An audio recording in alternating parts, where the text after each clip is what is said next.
Next up on WTV, a recap of last night's board meeting, a look into the life of a cell, and today's Sports Minute. WTV's Daily Update starts now.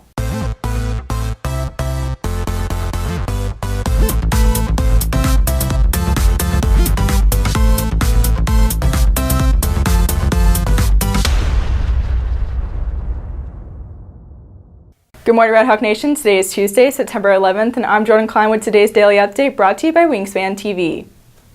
With the TRE bond proposal taking a lot of the focus in the August school board meeting, Frisco ISD officials are back to more routine business. WTV's Wade Glover has the recap. One of the items discussed at Monday's meeting was the current enrollment of the district, which stands just short of 60,000 students and is expected to pass that mark soon, making Frisco ISD at least the fourth largest district in the state. This year's freshman class, the class of 2022, is the biggest in the district with 5,089 ninth graders. When the current ninth graders were in kindergarten, there were only 3,292. Reporting for WTV, I'm Wade Glover. 17 years after the events of 9/11, Patriot Day is a day of remembrance. In today's special edition of Real Talk, Wingspan's Patricia Shreya hits the halls to see what Patriot Day means to Red Hawks. On September 11, 2001, our country fell victim to acts of terrorism.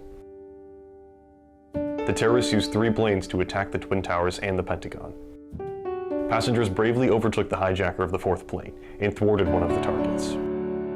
3,000 innocent lives were lost that day. The country came together. We were one.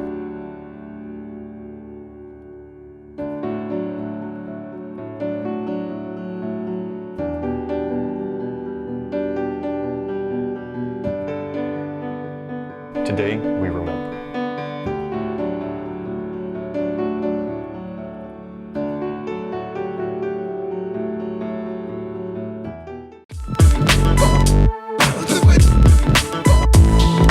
This is WTV's Patricia Shreya with a special edition of Real Talk where I hit the halls to ask students about Patriots Day.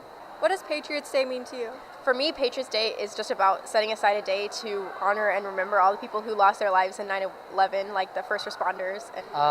It's really special to me because I was here at the time all of that event was caused, and it's just a good day to remember those who lost their lives.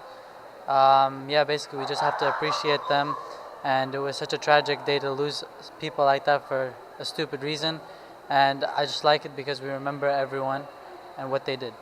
It's like a day we could all sit back and remember 9/11, 2001, and just remember that all these people lost their lives and what it is to be an American, you know, to show our American spirit.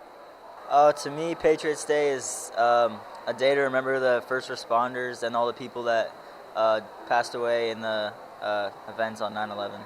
I think it just means remembering the people who died in the attacks on September 11th, kind of honoring them and the people like the firefighters and stuff who went to go and save them, and just kind of paying your respects.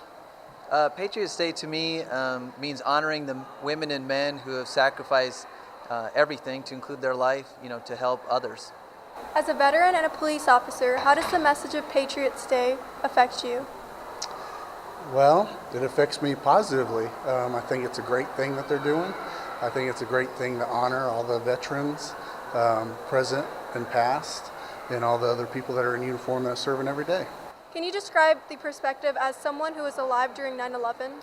Sure. I mean, I was a little kid when it happened, so the memories are kind of hazy. But I remember pretty clearly just it was like scary and weird. I didn't fully understand. But as time goes on, you kind of just get the idea that, you know, the world's not a totally perfect place and there's some messed up people, but you know, at the end everyone kind of comes together to show a united front against that.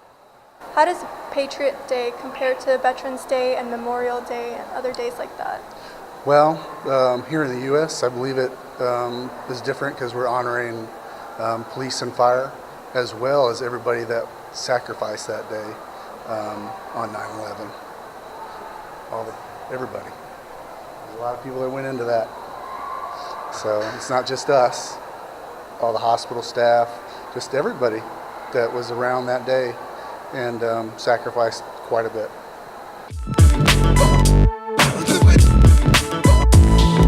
AP Bio students are taking the learning out of the classroom. WTV's Isabella Santiago has the story. Instead of the typical lecture method of teaching usually done throughout the course, AP Biology students now get to experience a hands-on activity yesterday and today. We're trying to cut back on the lecture format so that we don't spend as much time lecturing, but we're trying to do something where we don't compromise that, where the students still get all the content, but at the same time it's less boring and it's more hands-on. Throughout this lesson, students learn about cell life by exploring the school. And so we have like notes along the hallway, and we have these props to show how the DNA changes over time. Okay, so students are given one of each color. So if they get a purple ball, then there was a mistake made during the process, and we have to redo the whole thing again. So we're gonna break you down, recycle you, and then remake you. That's what the purple ball means. And then the green ball means that everything that they made is good, and we're gonna use it for ourselves. So we store it, and that's the library, because we store things. And then the yellow ball means that you're also made good, and then we're gonna send you off to a different cell to help out that cell. For students, it was a change in pace.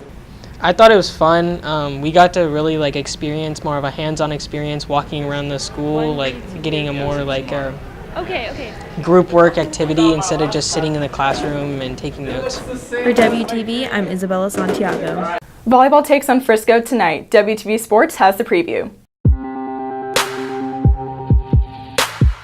Coming off a win against Lone Star last Friday, volleyball is looking to keep its 4-game winning streak alive as they take on the Frisco Raccoons tonight. With a record of 14-1 overall and 4-1 in district, the Redhawks are looking to boost their district record to 5-1 with a win. Both the Redhawks and the Raccoons enter the game as part of a 4-way tie for first place. Tonight's match begins at 6:45 at Frisco. Depending on the weather, tennis is scheduled to take on Memorial High for the first time as the Warriors make their way through their first season. Coming off a loss last Tuesday against Wakeland, the tennis team is looking to bump their record in district to 3-1. The match is scheduled to begin at 4 p.m. at Memorial. Reporting from WTV, this is Walker Shippey. If you're looking for more from Wingspan, you can follow us at Liberty Wingspan on Twitter, Instagram, and Facebook, or visit our award-winning website, libertywingspan.com. WTV's Wade Glover brings you today's announcements. Chess Club has a meeting today after school in room C217. FFA has its first meeting tomorrow during advisory in room E101. Key Club has a meeting on Thursday before school in the auditorium and after school in the lecture hall. Pre-AP AP drop forms will be available in the counseling office tomorrow. That's it for today's Daily Update. This has been Jordan Klein with Wingspan TV.